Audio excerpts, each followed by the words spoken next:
WhatsApp guys, welcome back once again. So दोस्तों, आप सभी लोग डिमांड कर रहे थे द कंज्यूरिंग मूवी की एक्सप्लेनेशन सुनने के लिए, तो हमने डिसाइड किया कि हम आपके लिए पूरी कंज्यूरिंग मूवी की एक पूरी जो सीरीज़ है उसको एक क्रोनोलॉजी वे में एक्सप्लेन करेंगे ताकि आपको इस पूरी सीरीज़ को समझने में काफ़ी आसानी हो जाए। तो दोस्तों, इस सीरीज़ की पहली मूवी जो आती है वो आती है द नन, जिसका प्लॉट रखा गया था 1952 में। ये मूवी रिलीज़ हुई थी 2018 में। तो चलिए मूवी की शुरुआत करते हैं। मूवी शुरू होती है और हम रोमानिया का एबी कैसल देखते हैं जिसमें बहुत सारी नन रहा करती थी। इसमें से हम दो नन को देखते हैं जो कि एक रूम की तरफ जा रही थी। उस रूम के बाहर लिखा होता है गॉड एंड्स हियर, मतलब भगवान यहाँ पर ख़त्म होते हैं, उनकी शक्तियाँ यहाँ पर ख़त्म हो जाती है। अब इनमें से जो एक नर्स होती है वो बहुत ही ज़्यादा डरी होती है। वो दूसरी नर्स से पूछती है कि क्या हम सही कर रहे हैं, जिस पर दूसरी वाली नर्स बोलती है कि हमारे पास कोई और रास्ता नहीं है। अब दूसरी नन एक बड़ी सी चाबी लेकर उस रूम में जाती है, लेकिन उसके अंदर जाती हमें उस नन की चीख सुनाई देती है और जब वो रूम से बाहर आती है तो वो पूरी तरह से खून से लथपथ होती है। वो दूसरी नन को वही चाबी देती है और बोलती है कि तुम्हें ये करना ही होगा, नहीं तो वो शैतान यहाँ से छूट जाएगा। ये बोलते ही उसे खींच कर कोई अंदर ले जाता है और ये देखकर वो जो पहली नन होती है वो बहुत ही ज़्यादा डर जाती है। वो भागकर एक रूम में जाती है और डिसाइड करती है कि वो अपनी जान दे देगी। जब वो पीछे मुड़ती है तो वो देखती है कि क्रॉस उल्टा हो चुका है और एक शैतानी आत्मा उसकी तरफ आना चालू कर देती है। इसके बाद वो खिड़की से कूद कर अपनी जान दे देती है। और यहाँ पर दोस्तों हम उस चुड़ैल का एक साया देखते हैं जो कि बहुत ही ज़्यादा खतरनाक होता है। अब अगली सुबह हम एक फ्रेंची नाम के बंदे को देखते हैं जो कि कैसल में दूध सप्लाई किया करता था। वो यहाँ पर उसी नन को लटकता हुआ देखता है और यहाँ पर उस नन को कौवे खा रहे थे और ये देखकर वो बहुत ही ज़्यादा डर जाता है। अगली बारी दोस्तों उस नन की जो रस्सी होती है वो टूट जाती है और नीचे आकर गिर जाती है। फ्रेंची इस सारी कहानी को वेटिकन सिटी में बता देता है, जिसके बाद हम वेटिकन सिटी में फादर बर्ग को देखते हैं और जिसे फादर बिशॉप ने यहाँ पर बुलाया था। यहाँ पर सभी फादर की मीटिंग होती है और सभी लोग फादर बर्ग से बोलते हैं कि उन्हें रोमानिया में एबी में एक न्यूज़ पता चली है जिसमें कि एक नन ने आत्महत्या कर ली थी और उन्हें इसके बारे में पता लगाने के लिए वहाँ जाना होगा। इसमें फादर का साथ देंगे सिस्टर एरीन, जो कि अभी पूरी तरह से नन नहीं बनी है। लेकिन दोस्तों जो फादर बिशॉप होते हैं वो बताते हैं कि सिस्टर एरीन वहीं पली बड़ी हैं और उन्हें इन सब चीज़ के बारे में बहुत ही ज़्यादा नॉलेज है। अब फादर सिस्टर एरीन से मिलते हैं और यहाँ पर उन्हें रोमानिया के बारे में बताते हैं, लेकिन एरीन बोलती है कि वो कभी रोमानिया गई ही नहीं। वो फादर से सॉरी बोलती है और बोलती है कि लगता है आप लोगों को मुझे चुनने में कोई गलती हो गई है, जिस पर जो फादर होते हैं वो बोलते हैं लेकिन नहीं, वेटिकन ने उसे चुना है, इसका कोई ज़रूर कारण होगा। और इस सीन के बाद फ्रेंची को एक विजन आता है जिसमें उसे बहुत सारा खून देखता है और वो डर कर उसकी आँख खुल जाती है। यहाँ पर उससे मिलने के लिए फादर और सिस्टर एरीन भी आ चुके होते हैं। यहाँ पर फ्रेंची उन्हें बताता है कि वो एबी में खाने पीने का सामान पहुँचाता है क्योंकि नर्स उस कैसल से ज़्यादा बाहर नहीं आती है। ये लोग उस कैसल की तरफ निकल पड़ते हैं और फ्रेंची बताता है कि उसने ही उस नन की लाश को पहली बार देखा था, क्योंकि गांव वाले इस कैसल के आसपास भी भटकते नहीं हैं, वो इसे आत्माओं का साया मानते हैं। फादर पूछते हैं कि उसने उस नन की लाश को कहाँ पर रखा है, जिस बात पर फ्रेंची उन्हें बताता है कि उसने उसे अपने आइस रूम में रखा है ताकि उसकी बॉडी गल ना जाए। अब ये सभी लोग आइस रूम में पहुंचते हैं तो नन को देखकर पूरी तरह से शॉक हो जाते हैं। फ्रेंची बोलता है कि मैंने नन की लाश को लेटा कर रखा था, ये बैठ कैसे गई, मतलब कि वो अपने आप उसकी बॉडी में मूवमेंट हो गई। अब फादर नन के हाथ को चेक करते हैं, जिसके बाद उन्हें वहाँ पर एक चाबी दिखती है। यहाँ पर सभी लोग नन को दफना देते हैं और यहाँ पर हमें एक और नई चीज़ के बारे में पता चलता है। यहाँ पर बहुत सारी कब्र पर बेल लगी होती है। फादर बताते हैं कि ये उस टाइम लगाई गई थी जब पूरे शहर में बीमारी फैली थी। उस बीमारी में बहुत सारे ऐसे लोग थे जो कि अपनी बॉडी के हाथ पैर हिला नहीं सकते थे, इसलिए उन्हें दफना दिया जाता था और कुछ दिन बाद अगर वो ज़िंदा बच जाते थे तो वो उस बेल को घुमाते थे, जिसकी वजह से जो बाहर के लोग हैं उन्हें पता चल जाता था कि वो आदमी अभी भी ज़िंदा है। इसके बाद ये लोग उसी जगह पर जाते हैं जहाँ पर नन की लाश लटकी मिली थी, लेकिन यहाँ पर एक बहुत ही अजीब सी चीज़ होती है। फादर देखते हैं कि नन का खून अभी भी ताज़ा होता है, लेकिन उसे मरे हुए तो एक हफ्ते से ज़्यादा टाइम हो चुका है। इसके बारे में हमें आगे पता चलेगा कि ऐसा क्यों हो रहा है। यहाँ पर जो फ्रेंची होता है वो बोलता है कि ज़रूर इस जगह में कुछ गड़बड़ है। यहाँ पर इन्हें एक नर्स की झलक भी दिखाई देती है और अगले पल ही वो यहाँ से गायब हो जाती है। अब ये तीनों लोग कैसल के अंदर घुस जाते हैं। वहाँ इन्हें एक और नन मिलती है जिसकी आवाज़ बहुत ही ज़्यादा डरावनी होती है। वो इनसे बात करती है और वो इन्हें अगली सुबह बात करने के लिए बुलाती है और ये नन फादर और सिस्टर को यहीं रुकने के लिए बोलती है। यहाँ पर फादर फ्रेंची से बोलते हैं कि तुम यहाँ से चले जाओ और कुछ दिन बाद हमें लेने के लिए वापस आ जाना। इसके बाद फ्रेंची जंगल के रास्ते घर जाने लगता है और उसे वही मरी हुई नन दिखती है जो कि अचानक से उसके सामने फांसी लगाकर उसी पर गिर जाती है और उसे मारने की कोशिश करती है। वो देखकर बहुत ही ज़्यादा डर जाता है और अगले पल ही वो नन यहाँ से गायब हो जाती है।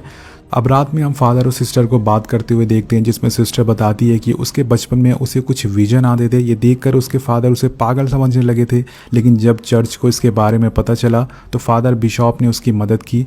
हमें फादर बिशॉप को मूवी की शुरुआत में देखा था और दोस्तों यही कारण था कि फादर ने एरिन को चुना था, क्योंकि उसके पास कुछ शक्तियाँ थी, उसे कुछ विजन आते थे जिसकी वजह से वो इस केस को जल्दी सुलझा सकते हैं। और ये सुनने के बाद फादर भी एक कहानी बताते हैं कि आज से 20 साल पहले फ्रांस में फादर एक लड़के के अंदर से भूत भगा रहे थे जिसका नाम डैनियल था, और इस प्रोसेस में डैनियल इतना ज़्यादा ज़ख्मी हो गया था कि उसकी वहीं मौत हो गई। और इस बात का फादर को अभी भी बहुत ही ज़्यादा अफसोस है। अब रात में सभी लोग सोने के लिए चले जाते हैं, लेकिन रात में एक अजीब सी म्यूज़िक सुनाई देती है फादर को, और फादर की आंख खुल जाती है, जिसके बाद फादर उसको फॉलो करना चालू कर देते हैं और वो नन की कब्र के पास पहुंच जाते हैं। यहाँ पर उन्हें वही लड़का दिखता है, वही डैनियल दिखता है जो कि शैतानी रूप में बदल चुका था, और तभी उसके मुंह से एक सांप निकलता है और वो सांप फादर पर हमला करना चालू कर देता है, जिसे भागकर फादर गलती से एक कॉफिन में गिर जाते हैं और वो कॉफिन बंद हो जाता है। अब इस कब्र पर दोस्तों वही बेल लगी होती है जिसके बारे में मैंने आपको थोड़ी देर पहले बताया था, जिसे बजाकर लोग बताते थे कि वो अभी भी जिंदा है। तो फादर इस बेल को बजाना चालू कर देते हैं। इसकी आवाज़ सुनकर एरिन की आंख खुल जाती है और वो फादर को ढूंढते हुए चर्च में जाती है, जहां उसे शीशे में वही चुड़ैल दिखाई देती है, और तभी वो शीशा टूट जाता है। वो भागकर नन की कब्र के पास जाती है, लेकिन दोस्तों यहाँ पर जितनी भी कब्र होती है उन सभी पर बेल बजना चालू हो जाती है, जिससे कि एरिन पूरी तरह से कंफ्यूज हो जाती है। लेकिन यहाँ पर वो अपनी पावर को यूज़ करती है और उसे पता चल जाता है कि फादर को किस कब्र में दफनाया गया है। वो उस कब्र को खोदना चालू कर देती है और इसी पल कब्र के अंदर एक चुड़ैल फादर को पकड़ लेती है, लेकिन इससे पहले कि वो फादर को कुछ नुकसान पहुंचाती, एरिन उन्हें कब्र से बाहर निकाल लेती है, जिसके बाद उसकी जान बच जाती है। अब ये दोनों दोबारा एबी से मिलने के लिए जाते हैं और रास्ते में अब इनको और ज़्यादा खून मिलता है जो कि उस नन का था, जिसके बाद ये लोग नन एबीज को ढूंढने लगते हैं जिन्हें ये कल रात मिले थे। फादर एरिन को वही चाबी देते हैं जिससे कि हमने मूवी की शुरुआत में देखा था, और यहाँ पर एरिन वही नन को ढूंढना चालू कर देती है, जिसके बाद उसे कोई और नन मिलती है जिसका नाम ओआना होता है। वो बताती है कि हमारे बीच एक चुड़ैल है जो कि नन का रूप लेकर एबी में घूम रही है, उसे रोकने के लिए हम सभी नन एक एक करके प्रे करते हैं। और जिसके बाद वो एक और कहानी सुनाती है कि 100 साल पहले ड्यूक ऑफ सैन कार्टर ने कई लोगों को मारकर यहाँ पर लटका दिया था। उसने एक रिचुअल किया था और इस रिचुअल के ज़रिए वो एक गेटवे खोलना चाहता था जिससे कि शैतान इस दुनिया में आ सके। उसने वो गेटवे खोल भी लिया था और शैतान यहाँ से बाहर आने ही वाला था कि चर्च के लोगों ने उसे मार दिया और एक बहुत ही पवित्र चीज़ से उस गेट को बंद कर दिया। वो चीज़ थी दोस्तों जीसस क्राइस्ट का खून, जिससे कि बहुत ही ज़्यादा पवित्र माना जाता है। जिसके बाद सब कुछ ठीक हो गया था, लेकिन कुछ सालों बाद वॉर के दौरान उस गेट को तोड़ दिया गया। बहुत सारे यहाँ पर बमबारी हुई जिसके कारण वो गेट टूट गया और शैतान फिर से हमारी दुनिया में आ चुका है। अब फादर उस गेट को ढूंढने लगते हैं एबी के नक्शे में। तभी उन्हें एक भूतिया आवाज़ आती है कि तुम उस गेट को ढूंढ नहीं पाओगे, और ये आवाज़ होती है उसी नन की जिससे कि वो कल रात मिले थे। वो जैसे ही उसके पास पहुँचते हैं वो उनका हाथ पकड़ती है और वहाँ से गायब हो जाती है। फादर उसे ढूंढना चालू कर देते हैं, जिसके बाद उन्हें यहाँ फिर से डैनियल दिखता है जो कि उन्हें मारने की कोशिश करता है। यहाँ फादर को वो चुड़ैल नन भी दिखती है और ये देखते ही फादर यहाँ से भागना चालू कर देते हैं। इसके साथ ही अब ज़मीन से एक और चुड़ैल बाहर आती है, लेकिन इसी टाइम फ्रेंची हीरो बनकर यहाँ पर आ जाता है और फादर को बचा लेता है। वेल गाइज, इस सीन के बाद सिस्टर एरिन को भी एक विजन आता है जो भी बहुत ही ज़्यादा डरावना होता है। इससे उसकी आंख खुल जाती है और उसके सामने एक नन प्रे करती हुई दिखती है। इससे पहले कि वो उससे कुछ पूछ पाती वो वहाँ से गायब हो जाती है। और दोस्तों यहाँ पर हमें वही सीन दिखता है जिसमें कि हमने मूवी की शुरुआत में देखा था। एक नन ने विंडो से कूदकर अपनी जान दे दी थी। इसके बाद एरिन को एक आवाज़ सुनाई देती है और वो उसे फॉलो करते हुए उसी रूम के बाहर पहुंच जाती है जो कि शैतान का होता है। और जैसे ही वो उस रूम को खोलती है उसके सामने वही चुड़ैल दिखती है और इसे देखकर वो अंदर से पूरी तरह से हिल जाती है। दोस्तों वो इतना ज़्यादा डर जाती है कि उसके पैर कांपने लग जाते हैं और भागना चालू कर देती है। वो चुड़ैल अपनी पूरी ताकत से उसे अपनी तरफ खींचने लगती है, लेकिन तभी यहाँ पर सिस्टर ओआना आ जाती हैं और उसकी जान बचा लेती हैं। अब इसके बाद एरिन चर्च में जाती है प्रे करने के लिए, जहाँ पर उसे एक बॉडी दिखती है और उसके आसपास सभी नन बैठकर प्रे कर रही थी। और एरिन जब उस बॉडी के सर से कपड़ा हटाती है तो वो किसी और की नहीं बल्कि ओआना की बॉडी होती है जिसकी आंखें सफ़ेद हो चुकी थी। ये नज़ारा देखकर दोस्तों एरिन बहुत ही ज़्यादा डर जाती है और अगले पल ही यहाँ पर एक बहुत ही तेज़ हवा चलती है। ऐसा लग रहा था कि वो शैतान के पास आ रहा है। इसके साथ ही वो शैतान सभी नन को उठाकर दूर फेंकता है और सिस्टर एरिन के कपड़े फाड़कर उसकी बॉडी पे स्क्रैच करना चालू कर देता है। वो किसी तरह का साइन बना रहा था उसकी बॉडी पे। यहाँ लेकिन एरिन उससे डरती नहीं है, वो लगातार प्रे करती रहती है। और इसके बाद दोस्तों यहाँ पर फ्रेंची और फादर आ जाते हैं और एरिन उन्हें बताती है कि वो सभी नन के साथ यहाँ पर प्रे कर रही थी। लेकिन दोस्तों यहाँ हम देखते हैं कि एरिन के अलावा कोई नन नहीं होती, ये सब उसका सिर्फ एक छलावा था। एरिन के साथ वो शैतान कर रहा था। जब एरिन उस बॉडी को दोबारा देखती है तो वो पूरी तरह से सड़ चुकी होती है, लेकिन तभी वो मरी हुई नन जिंदा हो जाती है और इन पर हमला कर देती है। फादर उसके सर पर क्रॉस लगाते हैं और तभी वो नन पूरी तरह से जलना चालू हो जाती है। इसके साथ ही फ्रेंची अपनी बंदूक निकालता है और उसे मारकर वहीं गिरा देता है। और यहाँ पर दोस्तों एरिन सबको एक राज बताती है। इस शैतान को इस कैसल से बाहर जाने के लिए एक इंसानी सोल चाहिए, इसलिए मूवी की शुरुआत में उस नन ने अपनी जान दे दी थी ताकि वो शैतान उसकी सोल लेकर यहाँ से आज़ाद ना हो सके। वेल गाइज, हमें लगता था कि उस नन ने आत्महत्या करी थी, लेकिन वो एक सैक्रिफाइस था, एक बलिदान था उस शैतान को यहाँ कैद करने के लिए। जिसके बाद एरिन इनको बताती कि उस शैतान को एक ही तरीके से रोका जा सकता है और वो है जीसस क्राइस्ट का पवित्र खून। और जिसके बाद ये सभी लोग उसे ढूंढना चालू कर देते हैं। यहाँ पर ये लोग मैरी की एक मूर्ति के पास पहुँच जाते हैं जिसके हाथ में रोशनी निकल रही थी और ये रोशनी एक तरफ इशारा कर रही थी, वहाँ पर एक कील होल होता है और दोस्तों यहाँ से निकलता है जीसस क्राइस्ट का पवित्र खून। फादर उसे एरिन को दे देते हैं और ये लोग उसी रूम के बाहर पहुँच जाते हैं जिस पर लिखा था गॉड यहाँ नहीं रहते। वेल यहाँ पर फादर फ्रेंची से बोलते हैं कि सन इट्स टाइम फॉर एक्शन, अब एक्शन होने वाला है, आप भी तैयार हो जाइए दोस्तों। जिसके बाद ये लोग उस रूम में घुस जाते हैं और सभी लोग अलग अलग हो जाते हैं।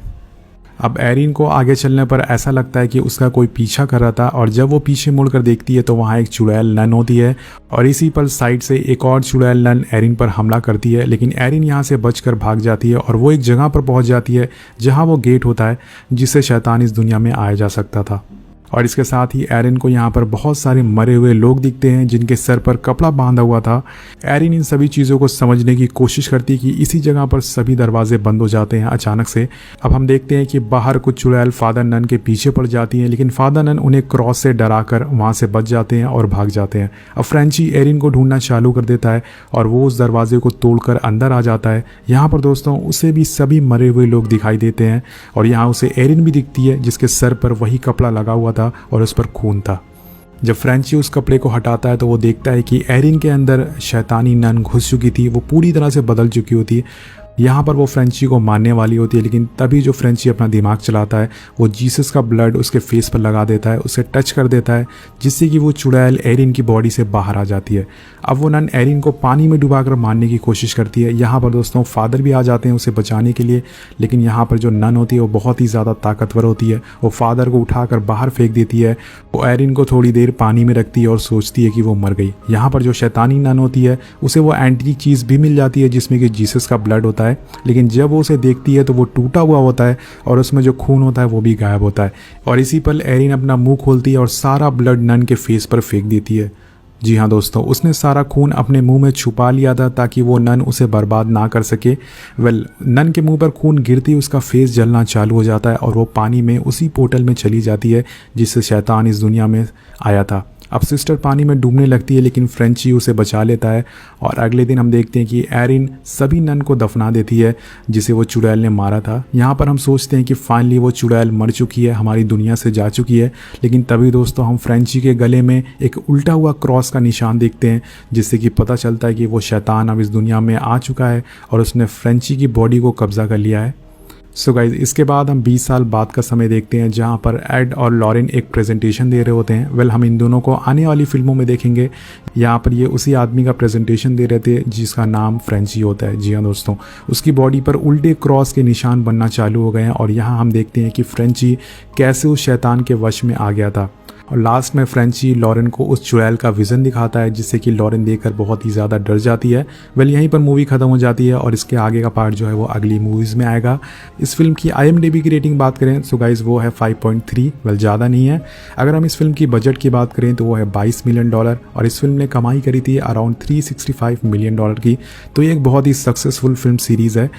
सो गाइज, अगर आप इस सीरीज़ के आगे आने वाली फिल्मों को देखना चाहते हैं, उनकी एक्सप्लेनेशन सुनना चाहते हैं तो हमारे चैनल को सब्सक्राइब ज़रूर करिएगा।